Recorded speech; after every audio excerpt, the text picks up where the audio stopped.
So, Dr. Shortell, it's great to be back at the VEITH meeting, one of the largest vascular meetings in the world, with you. And I know there's an awful lot of discussion regarding peripheral arterial disease and critical limb ischemia.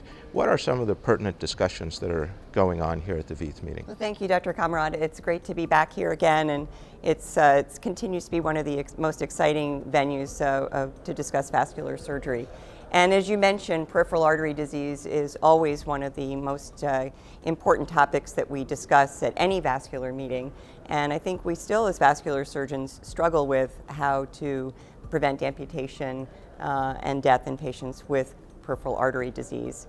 Some of the really exciting topics we've been talking about are the debate over whether angiosomes are important. Angiosomes are a 3D unit that relates to the arterial supply and the venous drainage of a unit of tissue in the foot in this case. And there's still some disagreement about whether they should be used to dictate the type of bypass or intervention that we do in patients with critical limb ischemia. There's still a lot of debate still ongoing about whether endo first or open first is the best way to approach patients with critical limb ischemia. There was a lot of great discussion about that this morning, and I think we'll await the results of the BEST trial to help us hopefully come to terms with that as well. And what about from a pharmacotherapeutic standpoint? What are the exciting things we'll be talking about in terms of that for the treatment of patients with PAD? Well, that's a very important question because, as everyone knows, patients who have peripheral arterial disease are at the greatest risk of cardiovascular events, myocardial infarction, stroke, vascular death, and progression of their disease in the lower extremity. Perhaps the newest advance is this PAR1 receptor blocker, Vorapaxar. PAR1 is a thrombin receptor, and thrombin is a potent stimulus to platelet activation. And this is add-on therapy.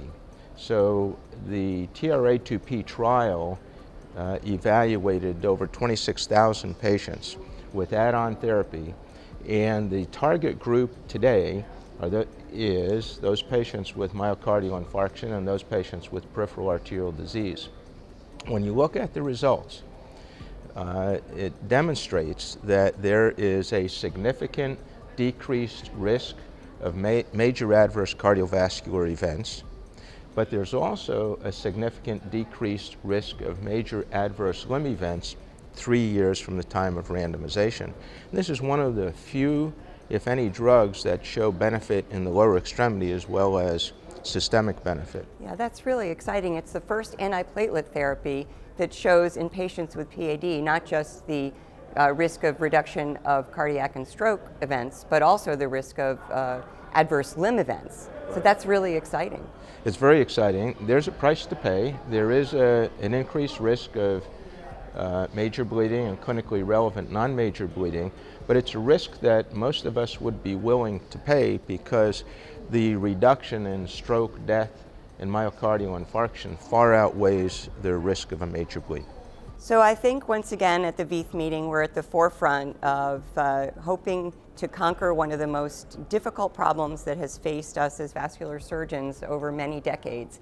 We haven't moved the needle a lot on patients with critical limb ischemia over the days of long leg bypass, but I think with the new antiplatelet therapies and some of the newer endovascular technologies and concepts like angiosomes, I think we're making great strides.